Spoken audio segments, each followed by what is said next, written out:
Hello दोस्तों, कैसे हो आप सभी। चलिए निफ्टी के चार्ट पर फोकस करते हैं।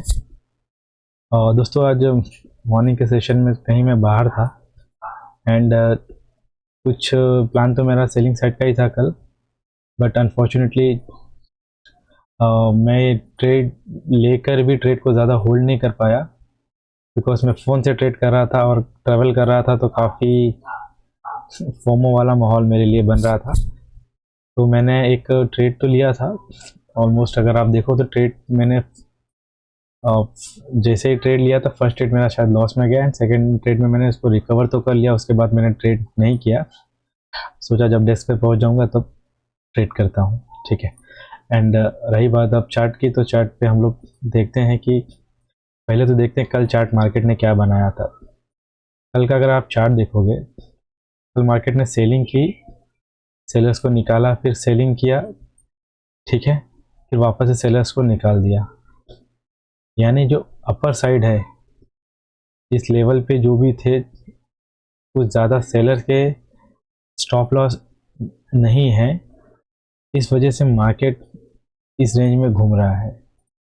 ठीक है। वरना आप देख सकते हो कि मॉर्निंग में जो कैंडल बनाया था मार्केट में, इन बैक टू बैक बहुत अच्छे कैंडल बनाया था। ये जस्ट एक ट्रैप था, बायर को यहाँ पे ऐड किया था, बिकॉज नीचे भी जो स्टॉप लॉस जो अवेलेबल है वो अवेलेबल भी होगा तो 500 के नीचे ही होगा, 25,500, जो ये 12 तारीख को बाइंग आई थी।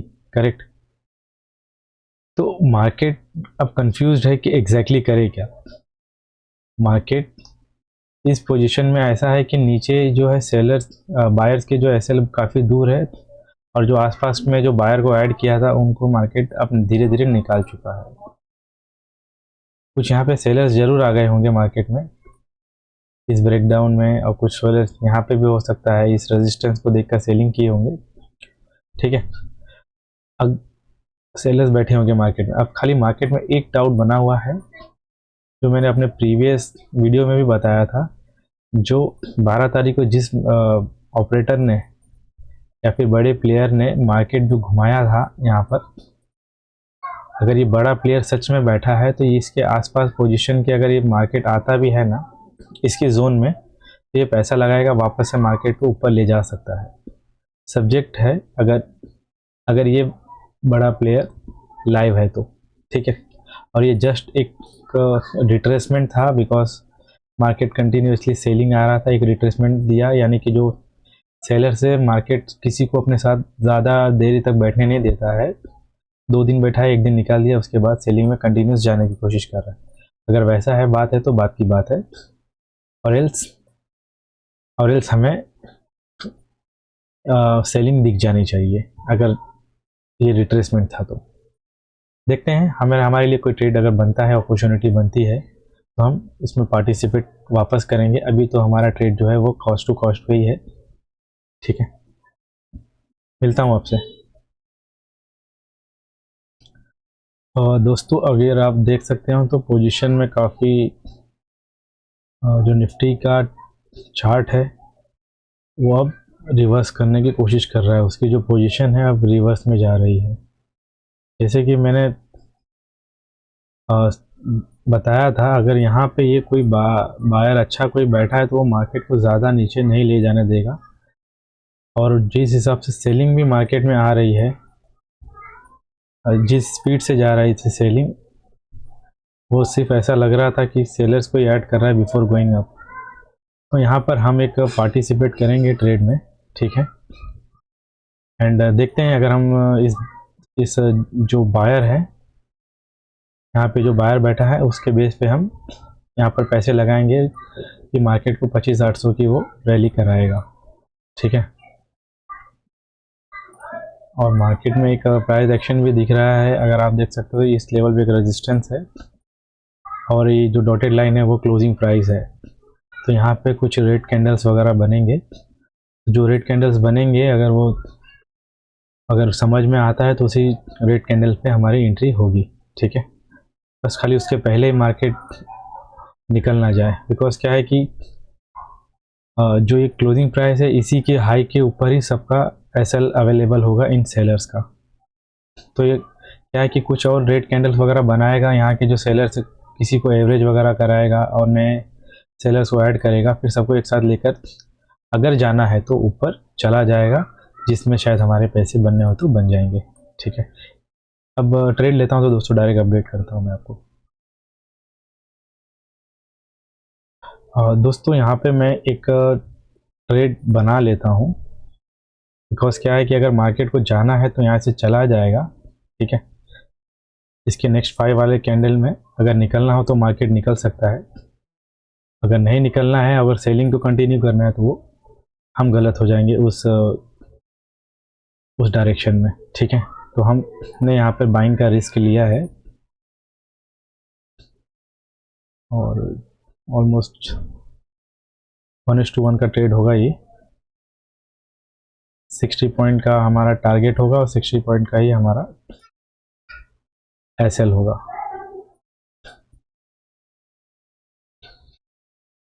अगर आप सोच रहे होगे कि रेड कैंडल पे ही मैंने बाइंग की एंट्री क्यों की, बिकॉज इसमें प्राइस जो है, अगर मार्केट को ऊपर ही जाना है और रेड कैंडल बन रहा है तो प्राइस मुझे डिस्काउंटेड रेट में मिल गया है। ठीक है, और ये सपोर्ट ले रहा है क्लोजिंग प्राइस का। अगर बार बार रेजिस्टेंस ले रहा है, रेजिस्टेंस ले रहा है क्लोजिंग प्राइस का, बार बार अगर ले रहा है तो इसे ब्रेक करने की क्षमता रखता है, तो इसे ब्रेक कर सकता है। ठीक है, देखते हैं। ट्रेड तो हमारा स्टार्ट हो गया है और ये रिस्क रिवॉर्ड को मैं लॉक कर देता हूँ। अब जो मिलेगा मार्केट से हम ले जाएंगे। ठीक है, मैं आपको अपडेट देता हूँ जैसा सिचुएशन होगा।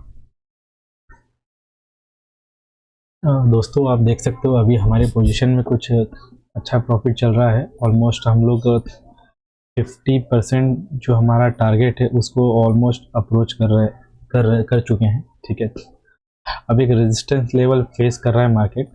ऑल्दो मार्केट ने जो है कल की जो क्लोजिंग प्राइस थी उसके ऊपर ही ट्रेड कर रहा है और यहाँ पे रेजिस्टेंस के ऊपर ही मोस्टली ये जो यहाँ पे सेलिंग करके बैठे थे इनके स्टॉप लॉस अवेलेबल होंगे। तो मोमेंट अगर ये यहाँ पे ब्रेक कर देता है अच्छे से तो ये काफ़ी अच्छा चला जाएगा। 25,800 तक का एक लेवल मार्केट तय कर सकता है दूरी। ठीक है, बट हमारा उतना बड़ा टारगेट नहीं है। हमारा जो प्राइमरी गोल है, टारगेट है 30 पॉइंट का, आइदर 30 पॉइंट का स्टॉप लॉस या फिर 30 पॉइंट का प्रॉफिट। प्राइमरी गोल को पहले हमें अचीव करना है। होपफुली अगर यही अचीव हो जाए तो हम मार्केट वैसे एग्जिट कर लेंगे। और जिस प्रकार की अगर आप देखो सिचुएशन मार्केट में बनी हुई है, साइडवेज मार्केट में, ठीक है, साइडवेज मार्केट टोटली चल रहा है। अगर उस ऐसे मार्केट में अगर हमारा टारगेट अचीव हो जाता है जो कि हम हमेशा बनाते हैं रेगुलर, तो उससे अच्छी बात हो नहीं सकती। ठीक है, हम वेट करेंगे अपने टारगेट का। दोस्तों यहाँ पर हमारा ऑलमोस्ट टारगेट अचीव होने वाला है। ठीक है, जैसे ही हमारा टारगेट अचीव हो जाएगा हम मार्केट से अपनी एंट्री कट कर लेंगे। पोजीशन को रेडी रखते हैं, टारगेट के आसपास जैसे ही आता है मैं यहाँ से अपनी पोजीशन कट कर लूँगा। काफ़ी अच्छा स्ट्रॉन्ग ब्रेकआउट मार्केट ने निकाला है।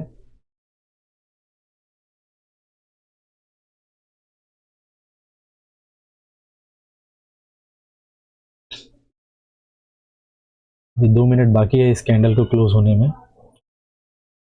जिस हिसाब से ब्रेकआउट दिया ये ऑलमोस्ट फर्दर तो और एक कैंडल बनाएगा, बट मैं चाह रहा हूँ कि मेरा टारगेट आ जाए। बाकी तो 100-150 रुपया यहाँ वहाँ मैं समझ लूँगा, पर ज़्यादा लालच नहीं करना चाहता हूँ क्योंकि नेगेटिव मार्केट में मैंने पॉजिटिव ट्रेड लिया है। चलो हाँ, चलो बहुत सही, चलो बहुत अच्छा। चलो मैं कट कर लेता हूँ दोस्तों, क्योंकि क्या है लास्ट में जब थोड़ा सा 1-2 पॉइंट के लिए अगर बच जाता है ना मार्केट, एक ट्रेडर के लिए मार्केट वहीं से घूम जाता है अनफॉर्चुनेटली। बट ठीक है, ऑलमोस्ट हमने अपना 1:1 का टारगेट अचीव किया। खाली ऑलमोस्ट 4 या 5 पॉइंट रह गया था, विच इज़ मैनेजेबल। तो पोजीशन दिखाऊँ तो आपको, अगर मैं तो आज के डेट में ऑलमोस्ट 1600 रुपये के हम प्रॉफिट में हैं। जैसे कि मैंने बताया था मॉर्निंग में कुछ एक ट्रैवलिंग में था मैं और फ़ोन से ट्रेड कर रहा था, उसमें लॉस हुआ एक।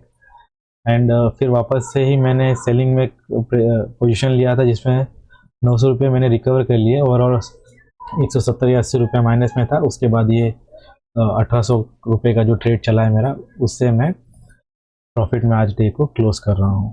ठीक है, एंड ओवरऑल दोस्तों एक बार और रिपीट कर देता हूँ मैं आपको कि मैंने ट्रेड बाइंग का यहाँ पर क्यों बनाया था। बिकॉज जो 12 तारीख को मार्केट ने जिस बायर ने यहाँ पे मार्केट को घुमाया था, मुझे इतनी समझ थी कि ये मार्केट इस जोन में अगर कोई आता है कभी मार्केट, तो ये अपनी पोजीशन जल्दी नहीं छोड़ेगा।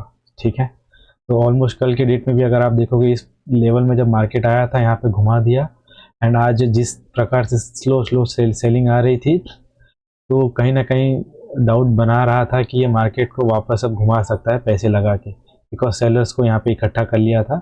अब मार्केट को वापस से 25-800 तक वो लेके जा सकता है। ठीक है दोस्तों, और दोस्तों आपसे रिक्वेस्ट है, अगर मेरा कंटेंट या फिर मेरी ट्रेडिंग लर्निंग अगर आपके कुछ काम आते हैं, तो आप अप्रिशिएट करने के लिए चैनल को लाइक और सब्सक्राइब कर सकते हैं। धन्यवाद।